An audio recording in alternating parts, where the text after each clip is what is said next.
Hello students, welcome to my YouTube channel Ganesh teaching official पर। तो आज हमारा क्वेश्चन है कि Nishant sold 3 TV sets at Rs 12,000, Rs 15,000 and Rs 11,000 respectively. On first TV she made profit 20%, on second 25% profit, but on the whole transaction she suffered a loss of 5%. Find the cost price of third TV. ठीक है ना। तो option दिया गया है 22,000, 18,000 और 2,000 और none of this. देखिए क्वेश्चन में क्या बोला है कि निशांत 3 टीवी बेचा है। Okay, Nishant sold 3 TV. पहला टीवी 12,000, दूसरा टीवी 15,000, तीसरा टीवी 11,000 रिस्पेक्टिवली। और उसको पहले टीवी में प्रॉफिट हुआ है 20%, दूसरे टीवी में 25% और तीसरे का पता नहीं है। और बोला गया है कि पूरे ट्रांजैक्शन में, पूरे लेन देन में उसको 5% का लॉस हुआ है। तो बोला है कि तीसरा टीवी का तो फिर कॉस्ट कितना होगा, ये बताइए। ठीक है, तो देखिए ज़्यादातर बच्चों की ये गलती होती है कि वो इसको ना सीपी मान लेते हैं और इसी में 20% का प्रॉफिट कराना शुरू करते हैं, लेकिन ये प्रॉफिट होने का बाद का मान है। ठीक है, तो देखिएगा कैसे करके इसका उत्तर होगा, स्टेप बाय स्टेप, ताकि आपको पूरा समझ में आए। ठीक है, देखिए क्या बोला है कि निशांत ने पहला टीवी कितना में 12,000 में बेचा है। ठीक है, तो इसको हम लोग ऐसे कर सकते हैं कि मान लो पहले ये देखो कि उसको लॉस हुआ 5%। ठीक है, तो 5% का फ्रैक्शन वैल्यू क्या होता है,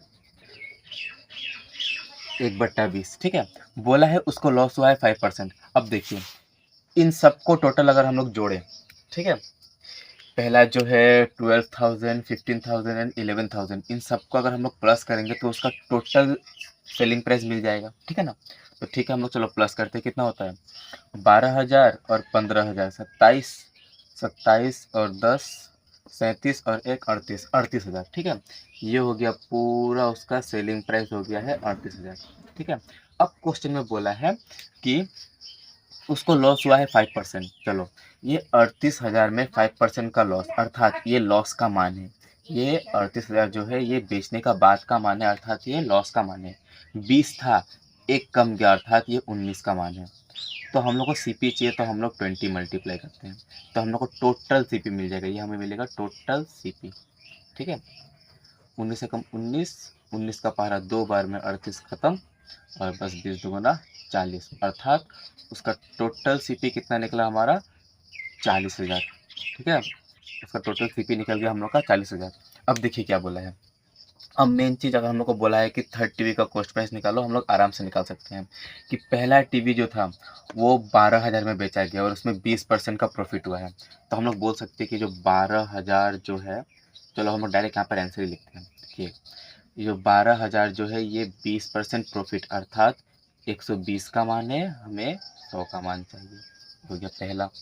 फिर प्लस दूसरा जो है 15,000, ये जो 15,000 जो है ये 25% प्रॉफिट का मान है, अर्थात ये 125 का मान है, हमें 100 का मान चाहिए।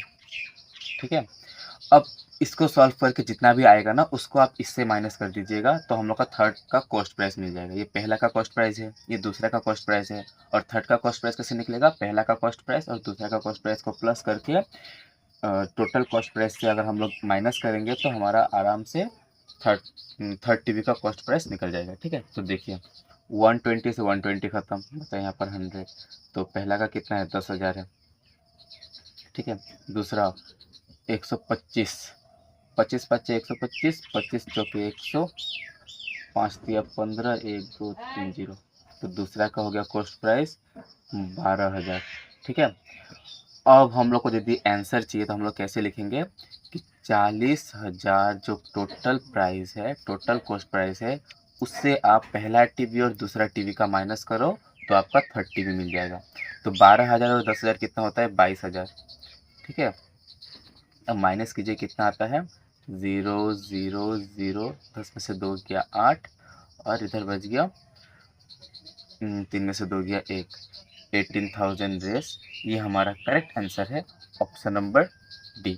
ठीक है, तो देखिए अगर आपको कुछ भी समझ में ना आया हो तो कमेंट कीजिए, और मिलते हैं नेक्स्ट वीडियो में। तब तक के लिए बाय बाय।